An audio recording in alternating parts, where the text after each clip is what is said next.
Shri ઠળિયા cluster કક્ષાનો કાર્યક્રમ ગણિત વિજ્ઞાન પ્રદર્શન અને કલા ઉત્સવ।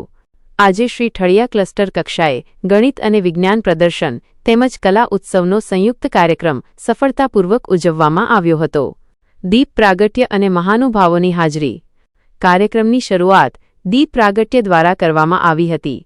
આ શુભ પ્રસંગે નીચે મુજબના મહાનુભાવો ઉપસ્થિત રહ્યા હતા। શ્રી વનરાજભાઈ મોબ, ગ્રામ પંચાયતના સરપંચશ્રી, શ્રી દિનકરભાઈ બારૈયા સાહેબજી, શ્રી ઠળિયા કેન્દ્રવર્તી શાળાના માજી આચાર્ય, શ્રી પંકજભાઈ રાઠોડ સાહેબ, શ્રી દીપકભાઈ મોબ સાહેબજી, શ્રી ચંદુભાઈ પંડ્યા, ઠળિયા કેન્દ્રવર્તી શાળાના આચાર્યશ્રી, સરપંચ શ્રી વનરાજભાઈ મોબ અને માજી આચાર્ય શ્રી દિનકરભાઈ બારૈયાના હસ્તે દીપ પ્રાગટ્ય કરીને કાર્યક્રમને ખુલ્લો મૂકવામાં આવ્યો હતો। કાર્યક્રમ સંચાલન અને જહેમત। કાર્યક્રમનું સંચાલન આ સમગ્ર કાર્યક્રમનું સંચાલન શ્રી ભટુરભાઈ ઠંઠ દ્વારા કરવામાં આવ્યું હતું। સહકાર ઠળિયા કેન્દ્રવર્તી શાળાના તમામ શિક્ષક ભાઈઓ અને બહેનોએ કાર્યક્રમને સફળ બનાવવા માટે ખાસ જહેમત ઉઠાવી હતી।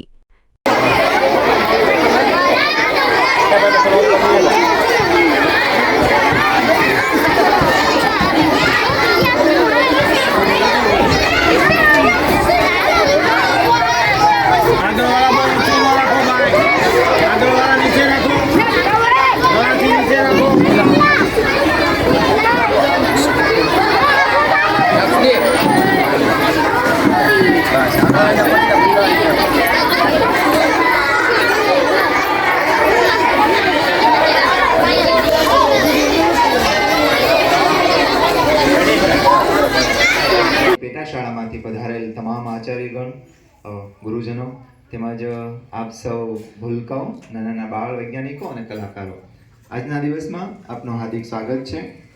વિશેષ ઉપસ્થિતિ આ કાર્યક્રમની એવા આપણા સીઆરસી પંકજભાઈ રાઠોડની વિશેષ ઉપસ્થિતિ આપણે બધાએ તાળીઓ લાવીએ। ઠળિયા દાઠા ક્લસ્ટરના સીઆરસી કોર્ડિનેટર તરીકે ખૂબ સારામાં સારી કામગીરી સાહેબ અત્યારે નિભાવી રહ્યા છે। હવે આપણે જે ઉદ્દેશ, જે હેતુ નિમિત્તે, જે દિવસની ઉજવણી નિમિત્તે અથવા તો એક આપણું પરફોર્મન્સ નિમિત્તે આપણે ભેગા થયા છીએ, ત્યારે દર વર્ષે આ બધા સરસ મજાના પ્રદર્શનો, વિજ્ઞાન મેળાઓ, કલા ઉત્સવ આ બધું થતું રહે છે। કારણ કે આપણી અંદર રહેલી જે પ્રતિભા છે, આપણી અંદર રહેલા જે કૌશલ્ય છે, ગુણો છે, એને આપણે ઉપલી કક્ષાએ મતલબ વિશાળ ફલક સુધી એને પહોંચાડીએ, એ હેતુથી આવા સુંદર મજાના કાર્યક્રમો થતા હોય। કાર્યક્રમની શરૂઆતમાં બહેનોએ ખૂબ સરસ મજાનું સ્વાગત ગીત રજૂ કર્યું। ખૂબ ખૂબ અભિનંદન છે તમામ બહેનોને। તો બાળ વિજ્ઞાન પર્યાવરણ પ્રદર્શન છે એ આપણે સામેનો જે બિલ્ડિંગ જે છે સામેનું આપણી સામે દેખાય એના બીજા માળે રૂમ નંબર 9, 10 અને 11, 12માં ગોઠવેલું છે। મારું નામ સોનાલી મેં છે। હું શ્રી કુંડા પ્રાથમિક શાળામાંથી આવું છું। હું હવે ગણિત વિજ્ઞાનના પ્રદર્શન માટે આવું છું। મારી આકૃતિમાં વર્ટિકલ એક્સિસ વિન્ડ ટર્બાઇન છે। મારી આકૃતિ બનાવવાનો હેતુ એ છે કે બિન પરંપરાગત ઉર્જા સ્ત્રોતોનો ઉપયોગ કરીને વીજ ઉત્પન્ન કરવી। આનો વૈજ્ઞાનિક સિદ્ધાંત છે કે પવનની ગતિ ઉર્જાનો વીજ ઉર્જામાં રૂપાંતર। અને મારા માર્ગદર્શક શિક્ષકનું નામ શ્રી શૈલેષભાઈ બામણિયા છે। આને તૈયાર કરવા માટેની સાધન સામગ્રી ડીસી મોટર, એક લાકડાનું પાટિયું, એક LED light, pen, chart paper અને ફેવિકોલ। હવે આની તૈયાર કરવાની પદ્ધતિ એ છે કે આપણે સૌપ્રથમ એક ચાર્ટ પેપર લઈને તેને નાના નાના લંબચોરસ ટુકડામાં કાઢી અને પેનની ધરી પર ચૂકાવી દઈશું। ત્યારબાદ આપણે આ તે થઈ ગયું છે આપણે તરત જ મિનિટર બંધ થઈ। હવે આપણે ડીસી મોટરમાં ફિટ કરીને યોગ્ય અંદર બેરિયરમાં લગાડી દઈશું અને જ્યારે અહીંથી બહારનો નીકળશે ત્યારબાદ આ ટર્બાઇન ફરશે, જેના કારણે વીજળી ઉત્પન્ન થતી હશે ને અડધી વીજળી સૌરથી પણ થશે। આની ઉપયોગિતા છે કે આપણા દેશમાં, ભારત દેશમાં વધારે ફોરપટ્ટી અને લાંબા નેશનલ હાઈવે બની રહ્યા છે। તો આવા લાંબા હાઈવે પર જો આપણે આ વિન્ડ એક્સાઇઝ નહીં લગાવીએ તો આપણે ઘણું નુકસાન થશે। આનું મુખ્ય કારણ એ છે કે આ જગ્યા પણ ઓછી રોકે છે અને તમે તમારી અગાશી પર કોઈ પણ જગ્યાએ લગાવી શકો છો। અને આનાથી ગમે તે પવન ઉર્જા, વિદ્યુત ઉર્જા જેમથી સોલર ઉર્જાથી પણ ઓછું પ્રદૂષણ કરે છે। જેવી જ રીતે અહીંથી વાહન ચાલશે તેમજ આ ફરવાનું સ્ટાર્ટ કરશે। આ પવનના લીધે ફરે છે અને સાથે સાથે છે તેમાંથી અડધું પ્રદૂષણ ઓછું થઈ જશે, કારણ કે અડધું પ્રદૂષણ આ ફેસિલિટી છે.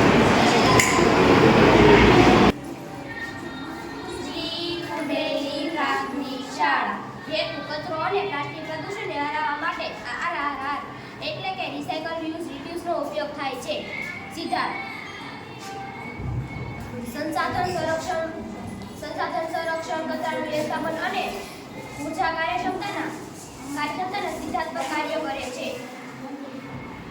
સાધન બે મોટર પ્લાસ્ટિકની બોટલ, બોક્સ, રંગીન કાગળો, ઉંદર, સેલોટેપ, અન્ય સામાન.